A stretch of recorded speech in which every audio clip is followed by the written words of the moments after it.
فرقے ہیں یا فقہ ہیں ان کے اندر سر زکوٰۃ کے بارے میں اکثر ذکر آتا ہے کہ زکوٰۃ ادا ہوتی ہے، تو فقہ جعفریہ کے اندر دیکھنے میں یہ سننے میں یہی ہے کہ زکوٰۃ فرض نہیں ہے شاید، یا کیا اس کے حوالے سے سر ہمیں بتائیے۔ یہ سراسر زیادتی ہے، الزام تراشی ہے، اور کچھ نہیں ہے اس کے اندر، اور کوئی حقیقت نہیں ہے۔ دیکھیں، بحیثیت مسلمان ہم سب کی ذمہ داری ہے کہ جہاں پہ نماز کا اللہ تعالیٰ نے حکم دیا ہے نا قرآن پاک میں، اکثر مقامات پر نماز کے ساتھ زکوٰۃ کا بھی ذکر ہے۔ ایک ایسے ہو سکتا ہے کہ آپ نماز پڑھیں اور زکوٰۃ کا انکار کریں۔ اقیموا الصلاۃ وآتوا الزکوٰۃ، جہاں جہاں پہ نماز کا ذکر آیا ہے لازماً وہیں پہ جو ہے زکوٰۃ کا بھی ذکر آیا۔ زکوٰۃ واجبات شرعیہ میں سے ہیں۔ کوئی انسان جان بوجھ کر زکوٰۃ کا منکر ہو، انکار کریں، وہ دائرہ اسلام سے خارج ہو جاتا ہے، اس کا اسلام سے کوئی تعلق نہیں ہے۔ ٹھیک ہے، تو یہ صرف الزام تراشی ہے اور لوگوں کی جو ہے نا جہالت کہیں یا مثال کے طور پر پروپیگنڈا کہیں۔ اسی طرح عام مسلمان زکوٰۃ کے قائل ہیں، اسی طرح فقہ جعفری والے اہل تشیع بھی قائل ہیں۔ البتہ اس میں ادائیگی کا جو طریقہ ہے اس میں اختلاف ہے۔ صحیح، ٹھیک ہے، میں اسی بات پہ آ رہا تھا۔ جی طریقہ ادائیگی میں اس میں تو باقی دوسرے مسالک کے علماء میں بھی اختلاف آپ کو نظر آ جائیں گے، تو ادائیگی میں بہت زیادہ جو ہے فرق ہے، اس میں کوئی شک نہیں ہے۔ عام مسلمان جو ہے وہ ان کے زکوٰۃ کی ادائیگی کا طریقہ اور فقہ جعفری والوں کے زکوٰۃ کی ادائیگی کا طریقہ تھوڑا بہت فرق ہے۔ ہم جو ہے زکوٰۃ اور خمس ایک اور جو ہے چپٹر ہے اسلام کے اندر، ان دونوں کو امام وقت کے پاس ہی پہنچانا ہے۔ اگر پیغمبر صلی اللہ علیہ وآلہ وسلم حیات ہوتے تو پیغمبر کے پاس جمع کرواتے، اور حضور صلی اللہ علیہ وآلہ وسلم جہاں پہ مناسب سمجھتے وہاں پہ خرچ فرماتے۔ اب حضور کے بعد ائمہ معصومین ہے، یہ ان کی ذمہ داری تھی کہ زکوٰۃ کی تقسیم کرنا، اور جہاں جہاں پہ وہ سمجھتے ہیں کہ یہاں پہ خرچ ہونی چاہیے وہ خرچ کر لیں۔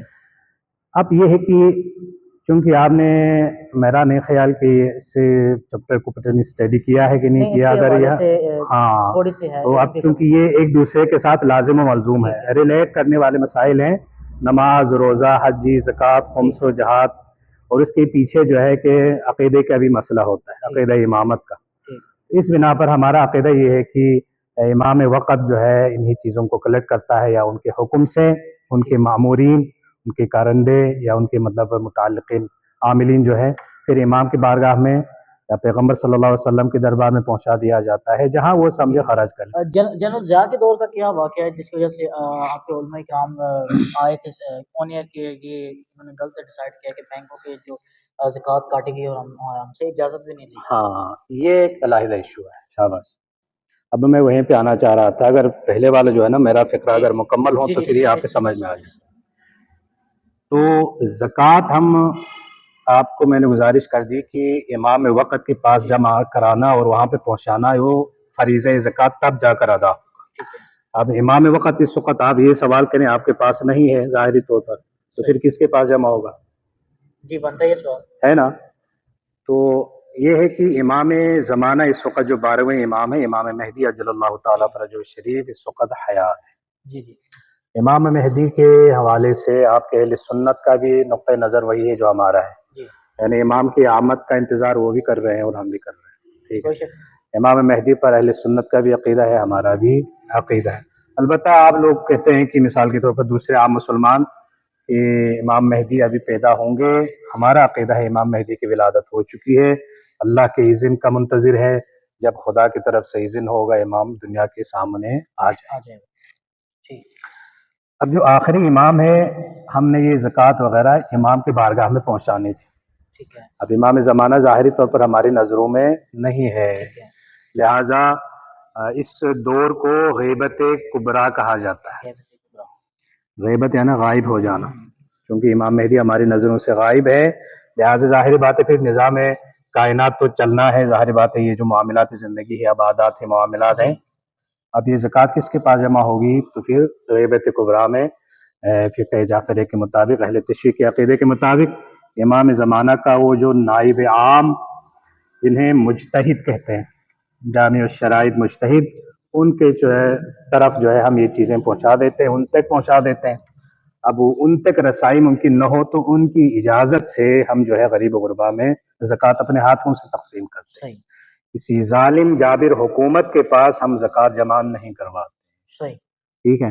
اب آپ کی حکومت یہاں پہ اسلامی ملک ہے, یہاں پہ اسلامی حکومت بھی ہے ظاہری طور پر, لیکن آپ اسلامی حکمرانوں کو عادل نہیں کہہ سکتے. جب عادل حکمران نہ ہو تو وہ حقوق شرعیہ اس طریقے سے تقسیم نہیں کر سکتے. ٹھیک ہے ٹھیک ہے. لہٰذا ہم امام وقت کو اس کے ذمہ دار سمجھتے ہیں, امام کی عدم موجودگی میں مجتہدین کو ذمہ دار سمجھتے ہیں, یا مجتہدین کی طرف سے جنہیں وکالت ملی ہوئی ہے یا انہی کی اجازت سے ہم خود اپنے ہاتھوں سے تقسیم کرتے ہیں. صحیح تو زکوٰۃ ہم الحمدللہ دیتے ہیں. زبردست 9 چیزوں کے اوپر زکوٰۃ فرض ہے. ٹھیک ہے. اور ان کے اوپر ہم زکوٰۃ ادا کر دیتے ہیں اگر نصاب پورے ہو جائیں, شرائط پوری ہو جائیں. تو یہ کہنا کہ زکوٰۃ جو ہے زکوٰۃ کے منکر ہے یا زکوٰۃ نہیں دیتے, یہ بالکل غلط بات ہے. سراسر یہ زیادتی ہے, الزام تراشی ہے.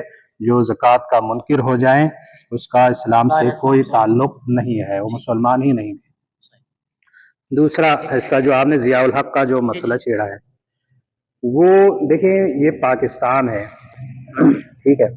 یہاں پہ مختلف رنگ و نسل, ذات پات, مذاہب اور مسالک کے لوگ بستے ہیں. اس زمانے میں فقہ حنفیہ کے نفاذ کے لیے کوشش کی گئی سرکاری طور پر. ٹھیک ہے.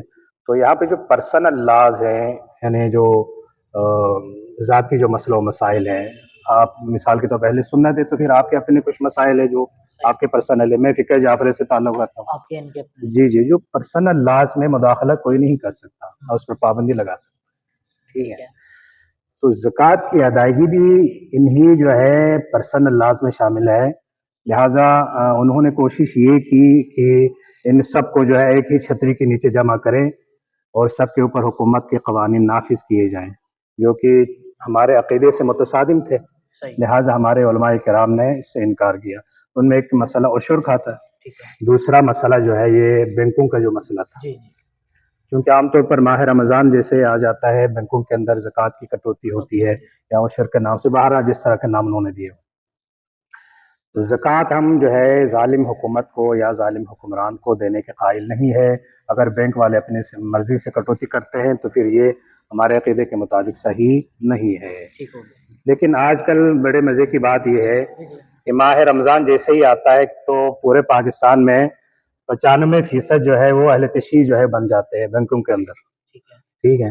کیونکہ وہاں پہ چونکہ یہ اس کا تعلق پرسنل لاز سے ہے, لہٰذا بینک والوں نے باقاعدہ فارم بنایا کہ بھائی فارم بھرے گا تو پھر اہل تشیع کا کوئی مستند عالم دین اس کی توثیق کریں گے, پھر جناب ہم اس کو ایکسیپٹ کریں گے کہ اس بندے کا فقہ جعفریہ سے تعلق ہے.